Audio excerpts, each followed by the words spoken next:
ভাইরে ভাই, অবিশ্বাস্য হলো এটাই সত্যি যে মাত্র 1999 ইউয়ানে রেডমি তাদের টার্বো 4কে নিয়ে এসেছে, যেটা কিনা অ্যান্তুতু বেঞ্চমার্কে 17.5 লক্ষের উপর স্কোর করতে পারে। Oh my god. তাছাড়া এই ফোনটাতে 16 থেকে 32 জিবি র্যাম ইউজ করার সুবিধা, 512 জিবির ইন্টারনাল মেমোরি সহ পানি এবং ধুলাবালি না ঢোকার জন্য IP69 এর রেটিংটাও দেওয়া হয়েছে এবং এর ডিজাইনটা দেখতে পুরোপুরি আইফোন 16 এর মতো লাগবে। So hey guys, Shanto here. Redmi Turbo 4 ফোনটা কবে থেকে কেমন প্রাইসে ইন্ডিয়া বাংলাদেশে পাওয়া যাবে আর কেমনই হবে আমাদের জন্য, সবকিছু সম্পর্কে জানতে লাইক এবং সাবস্ক্রাইব করে দেখতেই থাকুন। 203 গ্রাম ওজনের সাথে আসা রেডমি টার্বো 4 এর থিকনেস হচ্ছে গিয়ে 8.1 মিলিমিটার, আর এই থিকনেসের মধ্যেই 6550 mAh এর ব্যাটারিকে দিয়ে দিয়েছে রেডমি। সাথে পাওয়া যাবে 90 ওয়াটের PD 3.0 চার্জিং স্পিড। সো এর কারণে শুধুমাত্র 45 মিনিটেই এই ফোনটাকে 0 থেকে 100% চার্জ করা পসিবল। আর একবার চার্জ করে ফেললে ভাইরে ভাই 2 দিনেরও বেশি ব্যাটারি ব্যাকআপ হেভিলি ইউজ করলেও পাওয়া যাবে এখান থেকে, বিকজ এর চিপসেটটা আসলে অনেক বেশি পাওয়ার এফিশিয়েন্ট। সো চিপসেট অথবা পারফরমেন্স সম্পর্কে একটু পরে জানাচ্ছি, তার আগে আনবক্সিং থেকে শুরু করছি।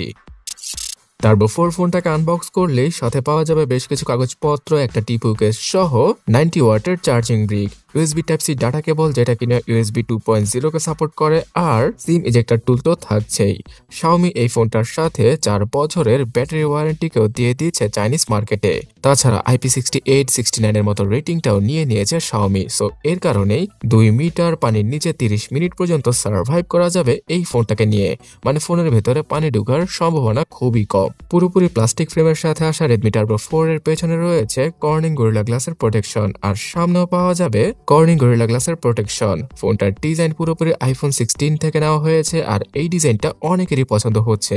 বিশেষ করে এর ক্যামেরা মডিউলের মধ্যেই রিং লাইটের মতো 2টা অ্যামেজিং লাইটকে দেওয়া হয়েছে। এগুলো নোটিফিকেশনের কাজ করবে, তার সাথে গেম খেলার সময় একটা আলাদা ভাইব যুক্ত করবে। 6.67 ইঞ্চি সাইজের ডিসপ্লের সাথেই আসে রেডমি টার্বো 4 স্মার্টফোনটি, আর Xiaomi মনে হয় তাদের ম্যাক্সিমাম স্মার্টফোনে এই সাইজটাকে ইউজ করেছে।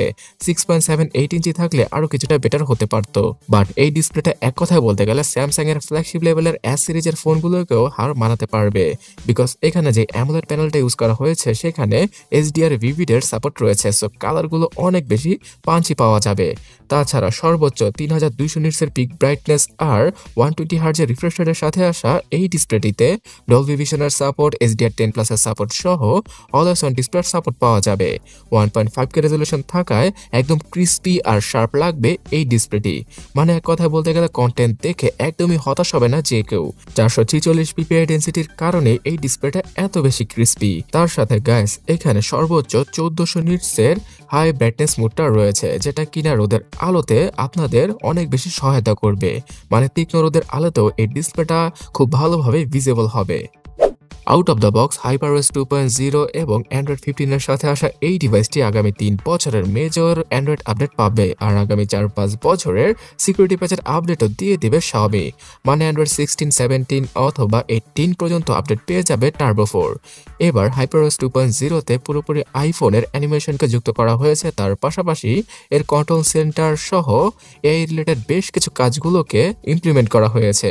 মানে যারা কিনা লক্ষ টাকা দিয়ে স্যামসাং এর S সিরিজের ফোন কিনেন AI রিলেটেড ফিচারগুলো খুব ভালোভাবে ইউজ করার জন্য তারা এটাকেও দেখতে পারেন। তবে বাজে দিক হচ্ছে গিয়ে এর UI তে বেশ কিছু ব্লোটার পাওয়া যাবে আর অ্যাডসের দেখাও পাওয়া যাবে, যেগুলোকে ডিঅ্যাক্টিভেট করা পসিবল। তবে আগামীতে ফোনে আপডেট দিয়ে এই ফোনের ইউজার এক্সপিরিয়েন্সটাকে নষ্ট করে ফেলবে কিনা Xiaomi সেই ব্যাপারে গ্যারান্টি দেওয়া যাচ্ছে না। সর্বনিম্ন 12 জিবি র্যামের সাথে এবার লঞ্চ করা হয়েছে রেডমি টার্বো 4কে, আর এই ফোনটা গ্লোবাল মার্কেটে পোকো X7 Pro নামে আসতে পারে। সো সর্বনিম্ন 12 জিবি এবং সর্বোচ্চ 16 জিবি র্যামের ভেরিয়েন্ট থাকছে এবার রেডমি টার্বো 4 এ। এখানে 16 জিবি র্যামের সাথে আরো 16 জিবি র্যামকে যুক্ত করে সর্বোচ্চ 32 জিবি র্যামকে ইউজ করা পসিবল, আর এই র্যামটা হয়তো অনেকেরই কাজে আসবে, বিকজ এর ইন্টারনাল মেমোরির স্পিড হচ্ছে গিয়ে UFS 4.0, যেটা কিনা অনেক ফাস্ট। তো এই স্টোরেজটাকে র্যাম হিসেবে ইউজ করলে টুকটাক কাজে আসতেও পারে। 256 জিবি আর 512 জিবির ইন্টারনাল মেমোরির সাথেই আসে রেডমি টার্বো 4 স্মার্টফোনটি। এখানে MediaTek Dimensity 8400 আলট্রাকে ইউজ করা হয়েছে, যার আন্তত বেঞ্চমার্কের স্কোর 17.5 লক্ষের উপরে, মানে 1.75 মিলিয়নের মতো স্কোর করতে পারে আন্তততে এই চিপসেটটি, যেটা কিনা স্ন্যাপড্রাগনের 8 Gen 3 কে পিছনে ফেলেছে। তবে সেটা কাগজে কলমে। রিয়েল লাইফে ইউজ করার ক্ষেত্রে হয়তো স্ন্যাপড্রাগন 8 Gen 3 এর মতোই পারফরমেন্স দিয়ে দেবে এটা। এবং যে বাজেটে কিনা এই ফোনটাকে লঞ্চ করা হয়েছে চাইনিজ মার্কেটে, সেই বাজেটে আসলে তুৎকাল লেভেলের পারফরমেন্স পাওয়া যাবে এখান থেকে। আগামীতে রিয়েলমি অথবা আইকিউ তাদের বিভিন্ন স্মার্টফোন এই চিপসেটের সাথে আনবে এবং গেমিং এর জন্য বলুন অথবা রিয়েল লাইফে ইউজ করার জন্য আগামী 2-3 বছর চোখ বন্ধ করে কোনো ল্যাগ এবং হ্যাং ফ্রি ভাবে ইউজ করা যাবে Redmi Turbo 4K। 4 ন্যানোমিটার নডে তৈরি করা এই চিপসেটটিতে Mali G720 MC7 এর জিপিইউটা থাকায় পাবজি, ফ্রি ফায়ার সহ জেমশেম ইম্প্যাক্ট আর অ্যান্ড্রয়েডের সকল হাই গ্রাফিক্স ডিমান্ডেড গেমগুলো পানির মতো খেলা পসিবল হবে Redmi Turbo 4 এ। এটা পুরোপুরি গেমিং ডিভাইস না হলেও এখান থেকে নর্মাল ইউজাররা হেভিলি গেমিং করতে পারবে।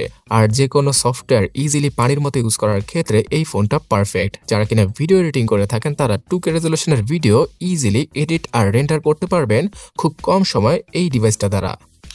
কম বাজেটে ভালো ব্যাটারি, ডিসপ্লে আর পারফরমেন্স দিতে গিয়ে ক্যামেরা সেকশনে কিছুটা কস্ট কাটিং করা হয়, আর এখানেও সেটা করা হয়েছে। 50 মেগাপিক্সেলের সনির LYT600 OIS যুক্ত ক্যামেরাকে ইউজ করা হয়েছে ফোনটার রিয়ার ক্যামেরা হিসেবে। পাওয়া যাবে 8 মেগাপিক্সেলের একটা সাদামাটা টাইপের আলট্রাওয়াইড ক্যামেরা এবং ফ্রন্টে থাকছে 20 মেগাপিক্সেলের সেলফি। রিয়ার ক্যামেরা দ্বারা 4K 60 FPS এ নাকি ভিডিও করা পসিবল, যেটা কিনা লক্ষ টাকার স্মার্টফোনের ফিচার। এছাড়াও 960 FPS এ ফুল এইচডি রেজলিউশনে স্লো মোশনের ভিডিওগুলো ক্যাপচার করা পসিবল হবে, সেটা সফটওয়্যারের মাধ্যমে কিছুটা টুইক করে করা পসিবল।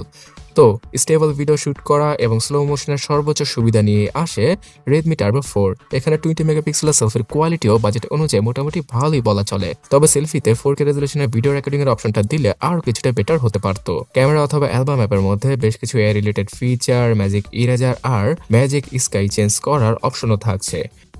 ফোনটার উপরে এবং নিচে পাওয়া যাবে ডুয়াল স্টোরেজ স্পিকার, থাকছে কানেক্টিভিটি সেকশনে ওয়াইফাই 6 এর সাপোর্ট আর ব্লুটুথ 6 এরও সাপোর্ট পাওয়া যাবে এখানে। 360 ডিগ্রির NFC সুবিধা এবং আয়ার ব্লাস্টার সেন্সরকে যে কোনো রিমোট কন্ট্রোলকৃত ডিভাইসকে কন্ট্রোল করার জন্য দিয়েছে Xiaomi।